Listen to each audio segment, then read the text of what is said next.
गडचिरोली घनदाट जंगलांचा जिल्हा.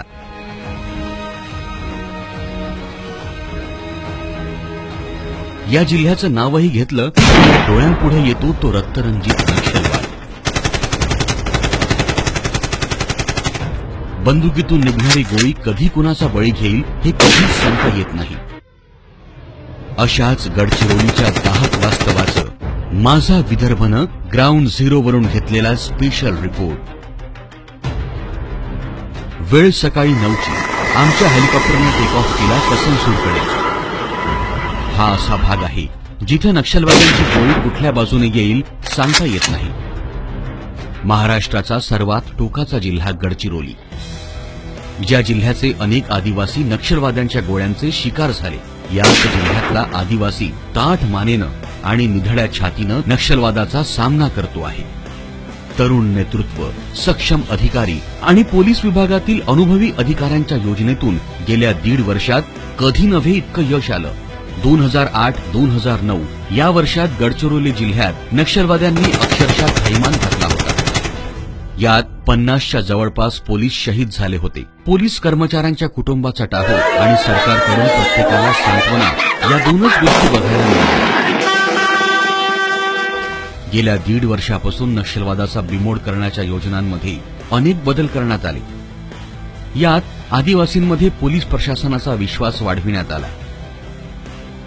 अधिकारी ऑन फील्ड बघायला मिळाले. बॉम्ब स्क्वॅड टीम वाढविण्यात आल्या. C60च्या जवानांना अधिक सबळ करण्यात आलं. यांच्या जोरावर नक्षलवाद्यांना दुबळं करण्यात पोलिसांना यश आलं. यामध्ये गडचिरोलीला असलेले सध्याचे पोलीस अधीक्षक संदीप पाटील यांनी हे पद चॅलेंज म्हणून स्वीकारलं.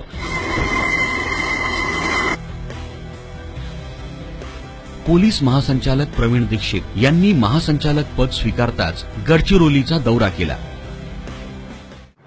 लोक जे काही सध्या पोलीस आणि लोक यांच्यामध्ये एक संवाद साधणं आणि लोकाभिमुख पोलीस बनवणं यासाठी जास्तीत जास्त पोलीस मित्रांची मदत घेणे आणि त्याच्यातून मोठमोठ्या वाटणाऱ्या समस्या त्या कदाचित दहशतवादाच्या असतील, कदाचित कायदा आणि सुव्यवस्थेच्या असतील, या सगळ्यांच्यावरती प्रभावी उपाय आपण या पोलीस मित्रांच्या मदतीने संपूर्ण राज्यभर आपल्याला करायचे आहे.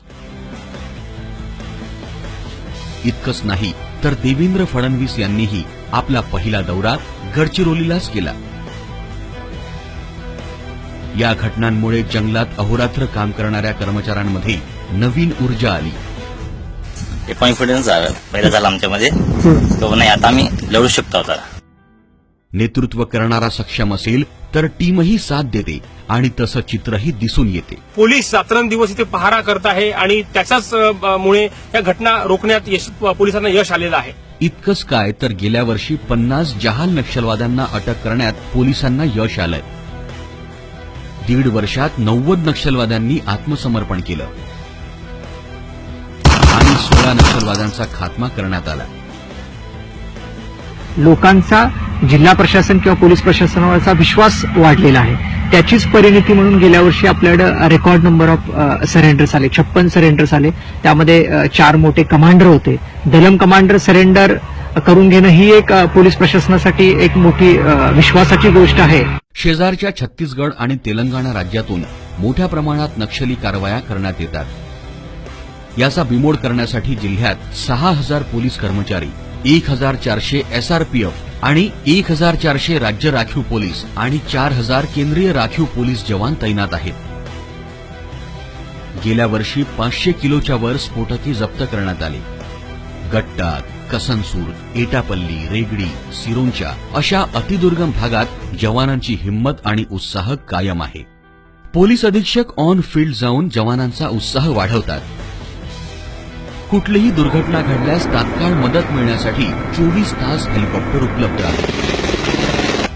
महाराष्ट्राच्या मोठमोठ्या जिल्ह्यांच्या स्पर्धेत कुठल्याही जिल्ह्याला लाजवेल अशी प्रगती गडचिरोली जिल्ह्याने केली आहे.